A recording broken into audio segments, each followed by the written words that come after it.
Welcome to the Did Nothing Wrong podcast, where we try to cut through the noise and help you make sense of the chaotic information space around us. I'm Griff. And I'm Jay McKenzie. Project Veritas is the subject of a coup attempt. Will the DeSantis insurgents succeed?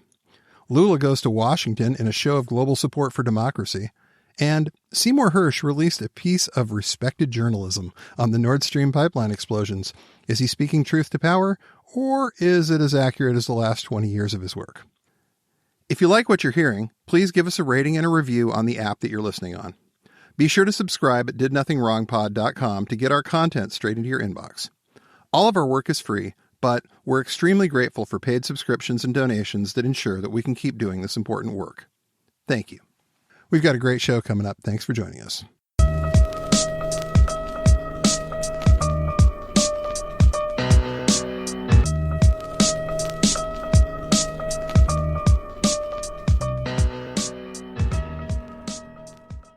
Project Veritas is a right-wing group of self-described journalists who do secret recordings of people, cut the clips up in the most unflattering way possible, and release them onto the internet as bombshell investigations. They've done this to employees at Pfizer, Planned Parenthood, and a variety of other organizations, thanks to their funding from right-wing slush funds like Donors Trust. They've also received help from pro-Trump organizations and Blackwater founder Eric Prince. Founder James O'Keefe and another one of his employees were forced to pay fines totaling $150,000 for their dishonest attacks on Association of Community Organizations for Reform Now, or ACORN, in 2013, but they still managed to get ACORN shut down in the United States. Now it seems like the long knives are out for James O'Keefe himself. An internal memo written and signed by 16 employees of Project Veritas accuses O'Keefe of fostering a toxic work environment. However, a lot of people on the right refuse to take this at face value. They think that there's a coup on against James O'Keefe, and some of them are blaming Ron DeSantis for all of this. Well, let's talk about how we got here. Yeah, I guess we have to. Mm-hmm. It is kind of fun to just sort of watch it happen, but it'd be kind of nice to, maybe explain it. And Yeah, so I guess part of the narrative coming out is that Ron DeSantis had this truth. Was the background? Yes. It was truth was his background. Yeah, he had this panel on defamation and railing against the fake news media and saying Russiagate. Well, I'm paraphrasing, but he claimed Russiagate is a hoax and it was all on anonymous sources and the media is just defaming people, and there's Ron with truth in the background. And God, these people love to talk about Orwell, but I couldn't help but you want to talk about Orwellian, and that just it's the truth because we are telling you it's the truth, and yes, the truth is on our side, not theirs. Huge letters behind me. Truth. Mm-hmm.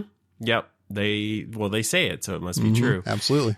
The alternative to the people we don't like is obviously better and more truthful than the people that are mean to us and say very hurtful things. Anyway, that's another story. So DeSantis has this panel on defamation, and one of the people he has speak on it is an attorney named Libby Locke. Okay. Now, Libby Locke has represented a lot of people in right-wing media. She has represented Project Veritas.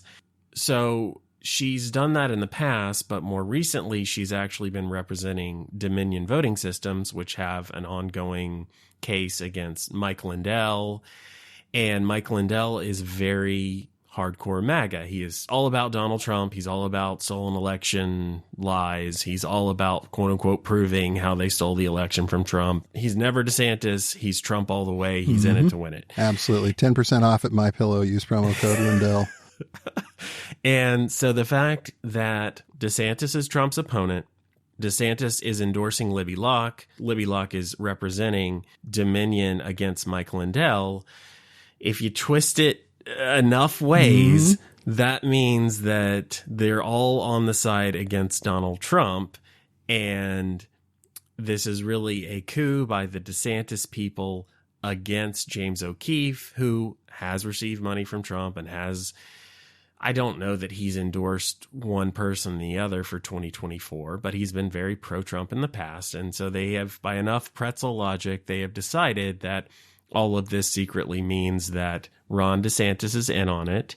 And you've got the additional, well, one, there's been a supposed coup, right? There's been, because there's this letter that it's an internal memo that is essentially accusing James O'Keefe of quote unquote outright cruel workplace conditions. Now, both of us have seen plenty of the Project Veritas videos and how James O'Keefe handles himself with people he doesn't like, but the guy just seems like an asshole. And I just don't find this very hard to believe. Do you? No, me either. It really seems like if this is what he's capable of in his work life, why would he not be capable of being that kind of boss? It just seems like Occam's razor would say that you are just kind of an asshole. And like all the time. Just, this is who you are on screen, and this is who you are with people in your day-to-day life. Now, this supposed coup, the MAGA folks, and there are a lot of people defending James O'Keefe. A lot of these people came up with him. They're ex-Breitbart, but you've got Laura Loomer, Cernovich, Jack Posobiec, Cat Turd, Tim Pool. A lot more big names on the right are standing with O'Keefe. They're saying James O'Keefe is Project Veritas. You can't have the place. You won't get the money. You can't do the job without him, which honestly, at least for that part, fair enough, because when I think Project Veritas, I think James O'Keefe. Right. It's his baby. He's the guy that started it. He's the guy that is, for better, for worse, the face of the project. But these people who are friends with him and have worked adjacent to him are saying, oh, this couldn't be true. This couldn't be possible. No, this is just a DeSantis coup. And you've got a guy on the board, longtime board member, worked with Project Veritas, in Matthew Tiermont. Who is our buddy. Yeah, our buddy. He's got an interesting past, but he was very much MAGA. He was pushing the Hunter Biden laptop stuff with OAN in 2020. He kept saying, oh, bombshell, bombshell, bombshell, and all this is going to come out. And he delivered some details that may or may not be true, and it didn't matter. They didn't win. We weren't going to rehash all of that. But he was very much in the MAGA camp. He was Steve Bannon's point man on the stolen election lies in the recent Brazilian election. He was on there sometimes every day, sometimes multiple times a day. And we know that Bolsonaro is a strong Trump ally. He was before, and he still is. And Tiermont has been in both of these guys' camps, but he has since defected to Ron DeSantis, and he has come out and said that Trump was great, but it's time for something new. So you've got all these little tidbits, but essentially, I think the thing they keep pointing at, well, there's two guys that are supposedly part of the coup that they're really focused on, and it's Tiermont, because he has specifically stated he's for DeSantis, and he is part of the internal memo group that is essentially said James O'Keefe we can't work with him. We can't carry out our jobs in this environment. Right. And so that's part of it. The other part is one of the signatories has pronouns in his bio, and that means he's probably a fake, or he's a fake right winger. He's actually a leftist, and he's in here to infiltrate the group and destroy it because of the pronouns in his bio. And I would love it if there was more detail to give you on that, but that's honestly all it is. They are really, really angry that Project Veritas would even associate with a human person who puts pronouns in his bio. Heaven forbid. Heaven forbid. Well, that explains all the Traitor Tiermont hashtags I'm seeing on Twitter then. They really seem to think this guy just absolutely has it out for O'Keefe, and O'Keefe definitely has his defenders online. There seems like almost the rest of the MAGA world has lined up behind James O'Keefe to defend him. And, you're probably right in that I it's really hard to imagine what Project Veritas would look like without him at the helm. And he's been doing this so long. It's like back in, what was it? 2013, there was the Acorn story, and he turned this community organizing group, which was pretty harmless in retrospect, into this villain of the Obama story. Like this is Obama's army of liberals that were going to come out and, take over and put conservatives in the gulags again. He ended up getting sued by Acorn. He ended up having to settle with them for about $100,000. And of course, part of the accusation was saying that they were willing participants in an underage sex trafficking operation. That's part of what they ended up. O'Keefe had to pay damages for portraying Acorn as this. And Acorn is, I don't know, why did they go after Acorn? I'm still not entirely sure, because if you look at what Acorn does and what they're about, it's public schools and well, because one of the things they always hit Obama on was the idea that he was a community organizer. And they really didn't like that he had done that kind of organizing. And this was in the era where these guys were all reading Rules for Radicals by Saul Alinsky, and they were acting like somehow they had found the code that cracks what the Democrats are really up to. So it was all tied to this narrative at the time of like, they're using Saul Alinsky tactics. Can't even tell you how many times I heard that, but, yeah. Acorn was just part and parcel of that. Like, it was a community organizing group that must be taking us down on the road towards communism. You're right. I do remember seeing that, especially in the early days of the Tea Party. Yep. Because they big anti-communist, and it's not that has really ever gone away, but that was Saul Alinsky was the name that did come up more and more. And now people are, kind of moved on. Mm-hmm. They don't really have to look back in the past as much anymore, as they find that the new outrage, the new issue to be up in arms about. But it's interesting how much it's changed with the speed of Twitter and all that. But it's essentially the same kind of arguments. And let's also not forget that in 2017, James O'Keefe, the head of Veritas, was convicted. He pleaded guilty to misdemeanor charges of entering federal property under false pretenses. This is from the Daily Beast. O'Keefe was arrested in January for trying to take video of two of his colleagues in Senator Mary Landrieu's office. His colleagues were posing as telephone repairmen, in which they say was an attempt to investigate opponents or complaints of healthcare opponents that they could not get through. He was sentenced to 3 years probation, 100 hours of community service, and a $1,500 fine. Calling them an undercover video operation is the nice way of saying it's a rat fuck operation. Mm-hmm. Because, of course, you've got all this work against Planned Parenthood, and they accuse Acorn of being involved in... The Watergate burglars were simply there to fix the plumbing. Right, but you also look at their history, and they tried to essentially have a fake story go out with the Washington Post in order to defend Roy Moore, the man who was banned from shopping malls in the 80s, which was not the easiest thing to have happen to you, but they banned him for being a creeper in the 80s. How bad did that have to be? In Alabama. That must have been real bad. Yeah. Real bad. And so they tried to make up a false accusation to make it seem like all the credible accusations against Roy Moore were also false, and then make the media too afraid to report on it. It's a whole convoluted story, but the gist of it is you're okay with Roy Moore, and you go to great lengths to try to get Roy Moore elected to the Senate, even though the local malls won't have him. Right. That was a interesting time, really, the Roy Moore campaign. Ugh. Yeah, but I did notice that Matthew Tiermont has not tweeted in, gosh, it's been 6 days now, because he has this one thread by... I don't even know who this person is. They're calling this guy a reporter. His Twitter name is Old Row Swig. Well, he's a founder. Okay.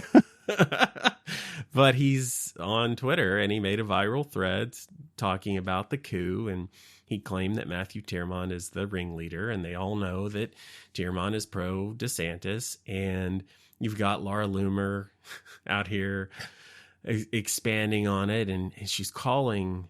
she's recently wrote, Matthew Tiermont, you and James O'Keefe and I have so many memories together. Please don't turn on our friend. James is a good man. Please end this madness and stop trying to push James out. I am asking you as a friend, Matt, please be loyal to James. And it's not surprising that a lot of people bought into this and believe it because, one, most of the defenders have never actually worked with James O'Keefe, so they don't know how bad it's gotten. And for this to have happened, for them to really take the time and effort to write this down and get people to corroborate it and sign it, it must be bad. Yeah. It must be bad. Because you got to know how influential this guy is in that world. And if he is signing, if you're signing an open letter against a guy like that, you're kind of signing the I don't want to work in this kind of media anymore. And I'll read, if you don't mind, I'll just read. Yeah, absolutely. Absolutely. Here's some of the complaints. James, and this is employees at Project Veritas who put this together. James has become a power-drunk tyrant, and he is exactly who he pontificates on, who we should be exposing. Yeah. Let's see.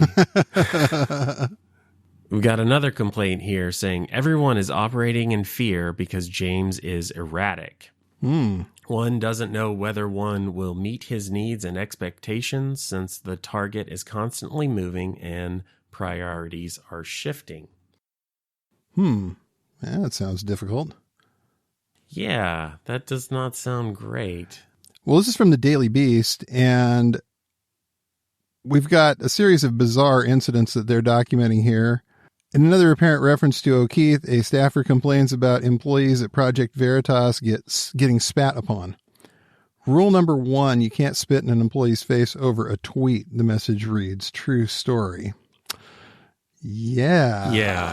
Yeah. He also called another one of his employees a pussy. There have been some FBI raids because the laptop of one of Hunter Biden's daughters was stolen or allegedly stolen, and they were trying to recover that at one point. Somehow Project Veritas ended up with it.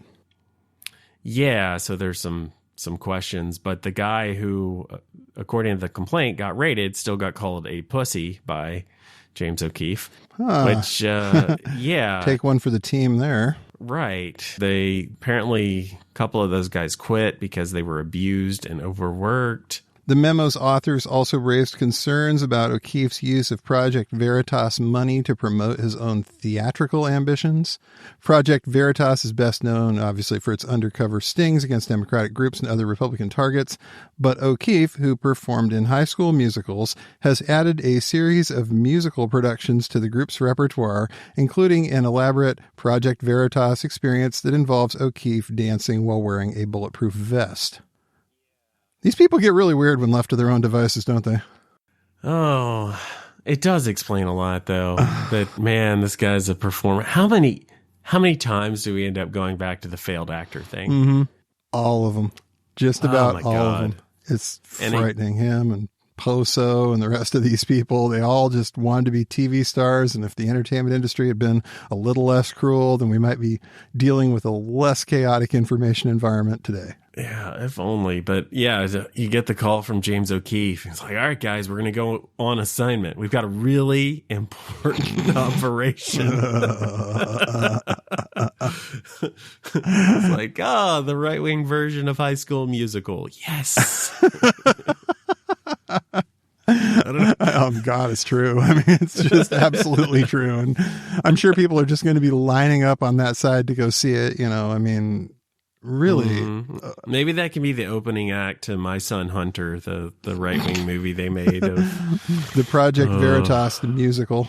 Huh. Yeah. Wow. Maybe it can be the prequel and talk about life before the laptop. So yeah, it's definitely up in the air how all that's going to shake out at this point. But I will say, I just have to say this. It is important to remember that they have so brain poisoned their audiences that of course they believe the conspiracy theory. Of course they ignore the possibility that James O'Keefe is just an asshole who abuses his workers, because these people see a conspiracy, a big plot behind every corner, and they've done it once again. Right. And here we are. This is what they've conditioned their audience to expect, and this is what their audience is getting.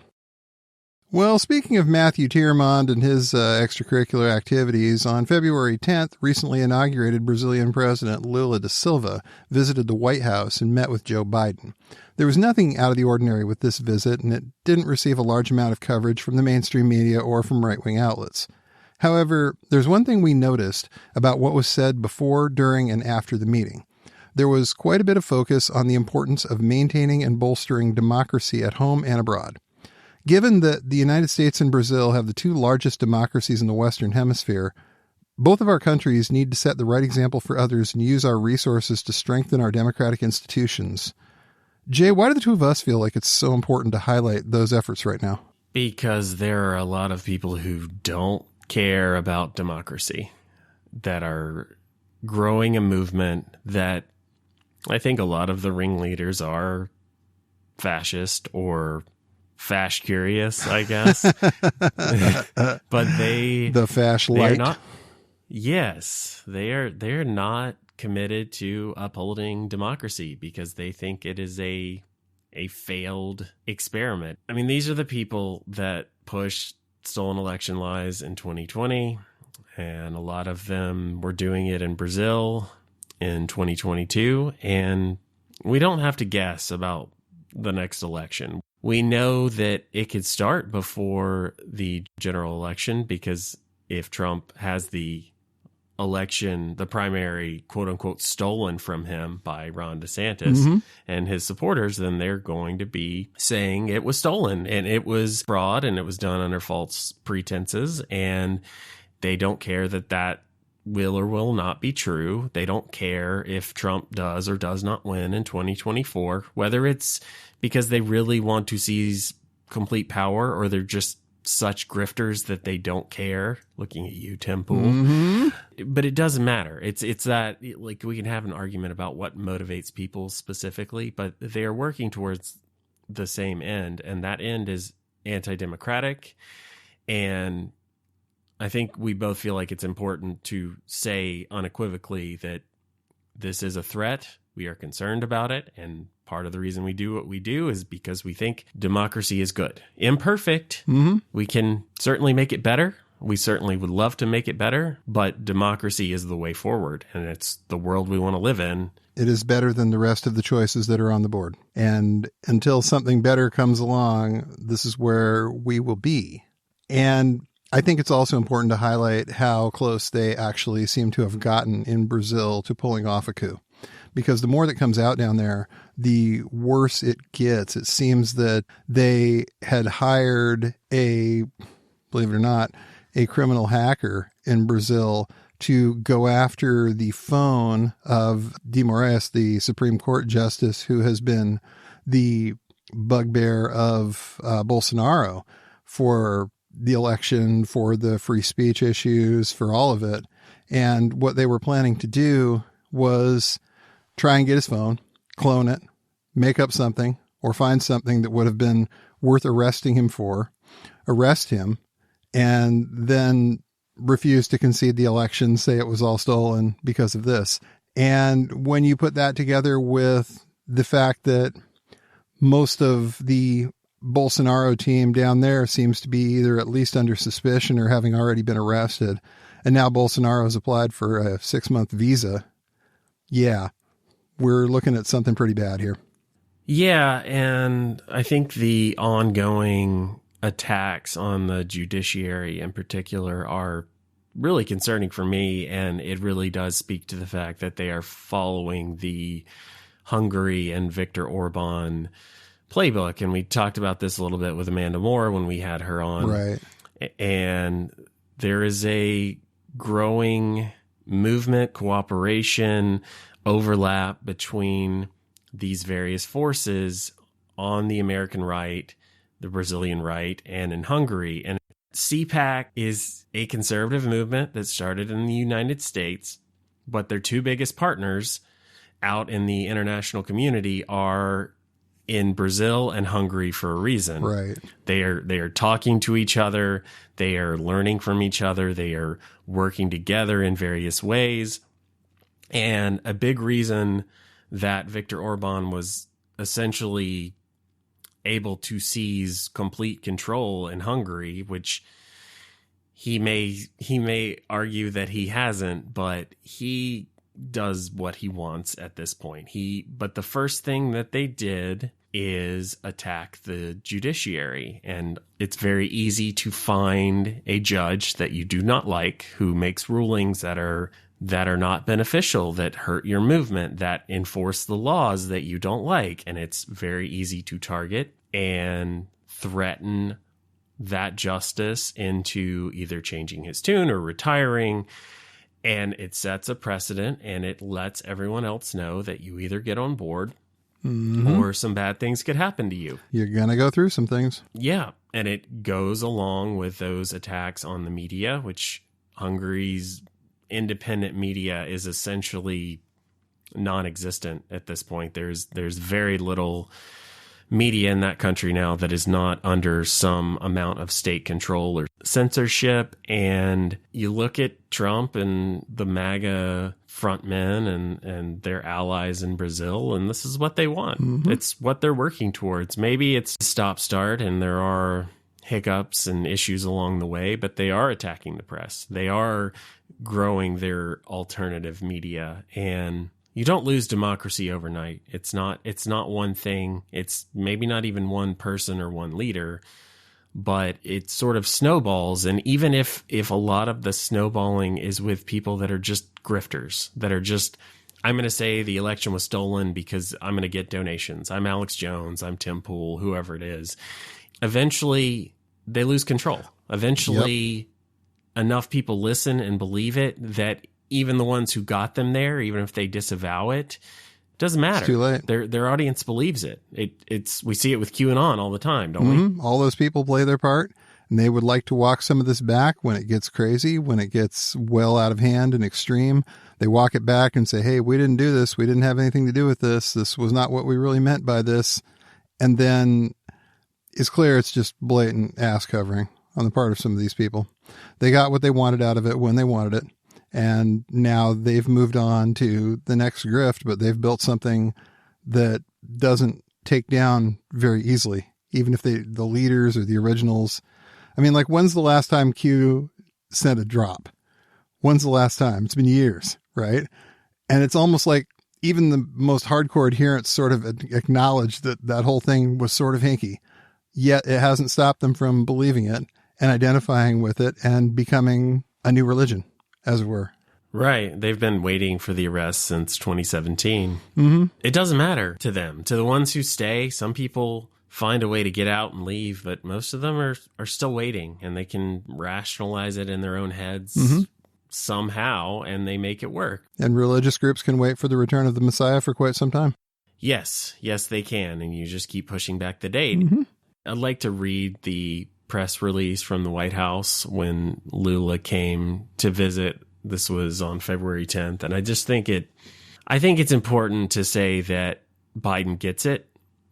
And I think his rhetoric has changed somewhat from he leaned into Sleepy Joe and he said, wanted to bring back bipartisanship, and he didn't want to demonize all Republicans, and he still isn't.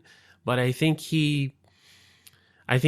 at a certain point he realized how entrenched these people are. And I think you and I realized it too. I think Biden, like us, hoped that January 6th would be a warning that would wake people up, especially on the right, and realize that the crazy things they're saying have consequences, and the ultimate consequence may be the end of democracy in this country, and we have to fight against that.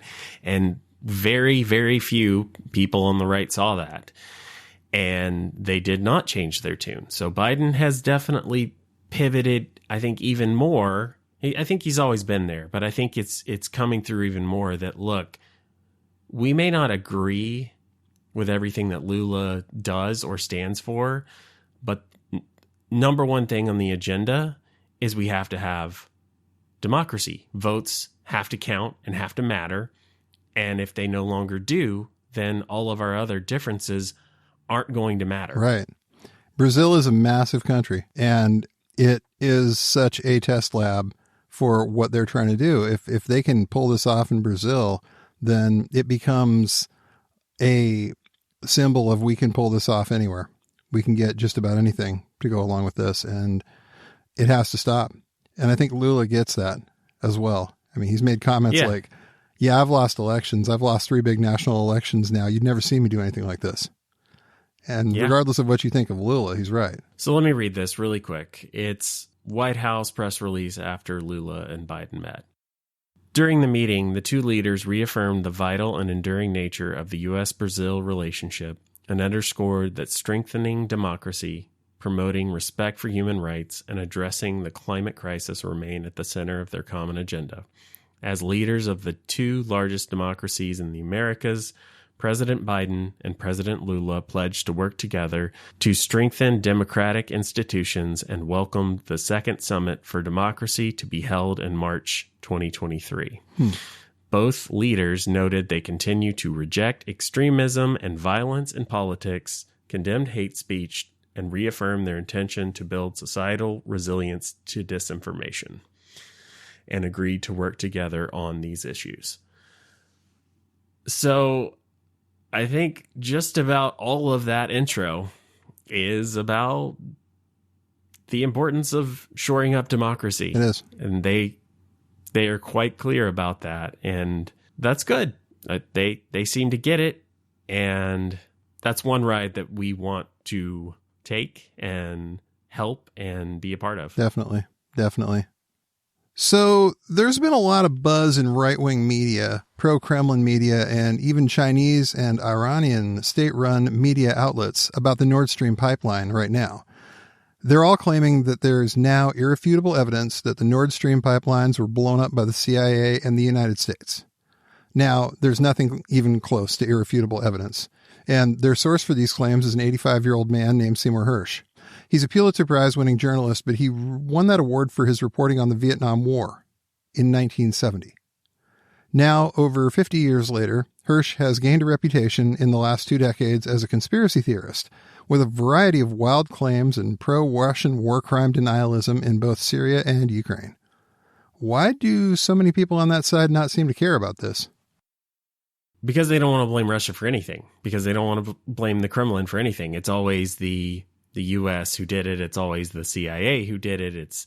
A lot of the people who are agreeing with this, and you have to think are getting a lot of artificial amplification of this story, are, they're anyone opposed to the U.S., including fifth columnists within the United States who consistently push this anti-quote-unquote regime propaganda. And when they say regime, they mean the U.S. government. They just don't want to sound like those kind of people. But if you look at who's involved here, it is anti-vaxxer Robert Malone, it's frequent RT guest Kim.com, it's Russian citizen and American defector Edward Snowden. Hey. Yeah, but you've also got U.S. senators like Mike Lee saying, if true, that caveat. Of course, it's true. Bad, if true. And J.D. Vance saying, I hope it's not true, but it's full. You've got Chinese government officials. You've got Jack Posobiec and you've got anti-vaxxer Emerald Robinson, and you've got Pizzagator Luke Rudkowski, and you've got Jordan Peterson. It's all these people who have these various grievances against the U.S. government. It's too woke, it's too this, it's too that, and now they've all coalesced. And when you have this many I would call them bad actors, agreeing on a narrative, that should raise quite a few red flags, don't you think? It absolutely should. And when you've got the other side of the bad actor narrative, such as, the people from the Gray Zone, Max Blumenthal, Aaron Mate, you've got, Ben Norton, you've got Mark Ames, you've got Matt Taibbi, Team Exile over there. You've got the quote unquote left. Glenn Greenwald did a long speech defending this. Even the guys at Chapo Trap House have defended this piece. Oh, God, yes. This is the ultimate horseshoe article. It absolutely is. Their quote is phenomenal. I didn't read it. I believe it. Yeah. There's not much more to say Who about else is going to do it? I didn't even read it. I just believe it. Oh, God. And part of this is because they're all selling this by saying, well, it's Seymour Hersh. He won a Pulitzer Prize. He won a Pulitzer Prize and he exposed U.S. war crimes at Abu Ghraib. Well, if we give him that, that was almost 20 years ago. Yeah. And to his credit, at 85 years old, he can still write what looks like journalism. He's got lots of details and specifics. I have seen a good takedown of what he wrote by Oliver Alexander on it's oalexanderdk.substack.com, but he's got good open source information and analysis breaking this down bit by bit, why it's not true, why it's not real. And it's very good. Highly recommend him and his work. But to the people who believe this story, it won't matter. Like, absolutely fact check this, prove that he's lying. But the people who want to believe this, yeah, the quote you had is great because no, they don't need to read it. They see the headline, U.S. bad, CIA did it, and that's enough for some of these people. That is absolutely what they want to believe, and it fits their narrative, and they're going to coast on the last bits that are left of, Seymour Hersh's reputation as a respected journalist. And with his one anonymous source who somehow this highly secretive mission that few people as possible are read in on, but Seymour Hersh's one anonymous source somehow was privy to every single step of this operation. Was it Q? I mean, right? Like, it may as well be at this point. Seriously. They want to believe this because it fits with what they want to believe. They have this guy that they hold up as saying he has this reputation for, being a Pulitzer Prize winner and being this reporter who tells truth to power and all of that. But what they're overlooking is that for the last almost 20 years, this guy has been pushing the Kremlin's side of almost every story that the Kremlin wants pushed. Guess who he thinks did the Novichok poisonings in England? Not Russia. Yeah, not Russia, the one country in the world where it's produced. Couldn't possibly be them. He claims that Bashar al-Assad has not gassed his own people, even though there is a plethora of evidence that he did so. Why is every Seymour Hersh take for the last almost 20 years, like you said, siding with Russia? It's a great question, and I think that, a good reporter would ask it. And I think most people have kind of figured it out. It's like, this is the guy that said that the U.S. didn't really get Osama bin Laden, that the Pakistani intelligence services actually had him and turned him over. He's claimed that much of the U.S. special forces have been controlled by secret members of Opus Dei. He's claimed that the U.S. military flew Iranian terrorists to Nevada for training. Like you said, the 2013 chemical weapons attack in Syria was a false flag staged by the government of Turkey. He basically gets less and less credible as time goes on, and more, they're not selling the story. They want you to buy this guy's reputation as the reason for taking the story seriously, even though if this was anybody else, this wouldn't get past the first editor that had a look at it. And this one didn't. I mean, he had to self-publish this on Substack. Yeah. Nothing wrong with self-publishing on Substack, but when you have been a Pulitzer Prize winner, that's a bit of a come down. It is a bit of a come down, but of the places that would publish this, right, how many are not overtly owned by the Russian state. Right. How many of them? This story hits a lot harder because it's not an op-ed on RT, and he needed that platform to lend it as much legitimacy and as much distance between Russia and himself as possible. But it's clear whose agenda he's pushing here. We've talked about this. I've written about it. The Russians have denied any involvement in this from day one.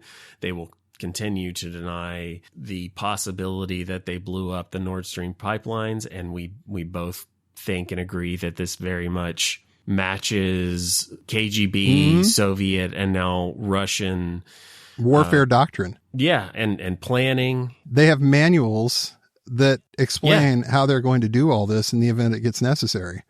So, I mean, they spent 30, 40 years of the Cold War planning out how they would destroy NATO infrastructure.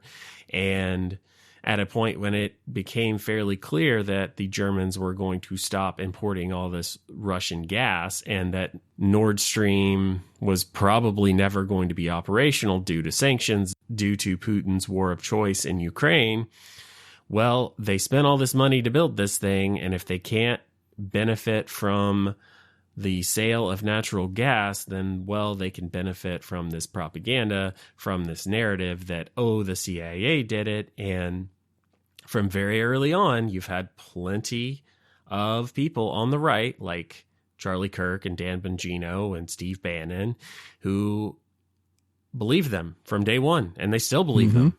And they love this story. They absolutely do. It. And they recognize that they benefit from this narrative as well. I've got an article up here from EU versus Disinfo, and it talks about how Russian Defense Minister Sergei Shoigu decorated selected Russian journalists with ministerial medals. These were awarded to the participant of the Syrian military operation or for military excellence.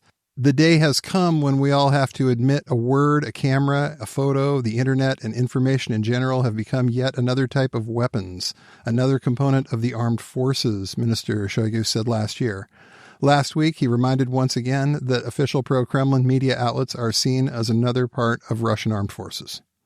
So they understand the role that narrative and having this kind of propaganda plays in the success or failure of something like this, to the point where you can get military awards if you're a Russian journalist and you say the right things on state media. And those state media claims, boy, they sure have a way of making their way into the right-wing media ecosystem over here. Wild. Yeah, they sure do. And it's very concerning for me to see U.S. senators giving credence to this. I mean, they have that little bit of separation where, oh, I hope it's not true, or if true, because of course they'll claim they're not picking a side. But they're posting it on their official Twitter accounts, and it's getting thousands of likes and retweets, and probably upping the views by tens of thousands. And it's another form of just asking questions, except the question you're asking is the one the Kremlin wants you to ask, and their audience is further indoctrinated in this way of thinking. And when you're also talking about a guy like J.D. Vance, who has specifically called for ending our aid to Ukraine, just cutting it off and being done with it, it's concerning. It's worrying. It's the Republican Party. It was very much the neocon, the establishment order was very much pro-defense spending, and they were very much on the side of sending out military aid to our allies, bolstering our own armed forces. Yeah, just like Kevin McCarthy was in 2015. Yeah, exactly. Exactly. This is who they were for a very long time, but increasingly, little by little, it's not who they are. And as people like Mitch McConnell either retire or die, they are being replaced by guys like J.D. Vance. And there's a clear trajectory here. And the way of the first Cold War was you had a sizable opposition to the actions the United States took on the left. It was primarily from the left. You're going to have your Lyndon LaRoche, and there were some far-right people, some far-right individuals and groups who were solidly on the side of our enemies, but it was honestly primarily from the left. Right. But it is this version of the Cold War. This is going to be our new reality because it's coming from the right. Mm-hmm. And as you talked about, the quote unquote left will be represented by guys like Glenn Greenwald, who call themselves a leftist, but have an exclusive deal with the right-wing alternative to YouTube known as Rumble. Right. And they will tell us about what a leftist they are on the Tucker Carlson show. Uh-huh. Exactly. And really, that's just thank you for becoming the new Alan Colmes, Glenn. Yeah, they're a prop. Mm-hmm. They have a history as a leftist that plenty of people know about Glenn Greenwald's work with Snowden, and plenty of people know about Matt Taibbi's work kind of railing against Wall Street and the fat cats and the billionaires. It's well documented. It's how they made a name for themselves. Mm-hmm. And plenty of people either remember or can quickly be sent to the page for Seymour Hersh and a picture of him winning the Pulitzer Prize. But that, like you said, was 50 years ago. And I think the important thing to remember is that who people were is not necessarily who they are today. And even a guy like Kevin McCarthy, it's only been 8 years, but look at the pivot he has made. Look at the people he is placating. Look at the ones he is making deals with and putting in power. Mm-hmm. And he's made such a shift that just the other day, I saw Matt Gaetz saying that he would give McCarthy an A rating right now based on the decisions that he's made, because he has quite thoroughly bent the knee mm-hmm. to the extremist wing of the caucus, because that is the only way he's going to stay in power. So that's who he is now. Yep, that's who they are. And that matters a lot more than who they were. And we just have to keep that in mind, because a lot of this is not going to be static. I think alliances and narratives and what people want is going to shift, and it may shift quickly. And we're going to keep watching and letting you know when that happens. Indeed we are. Thanks for listening to the Did Nothing Wrong podcast. If you want to hear more, you can go to didnothingwrongpod.com. You can also follow us on Twitter at James, the word 4, and the letter M, all one word, and Grizza BJJ, Grza BJJ, as well as DNW Pod. Thanks again for tuning in, and remember, everyone mentioned did nothing wrong.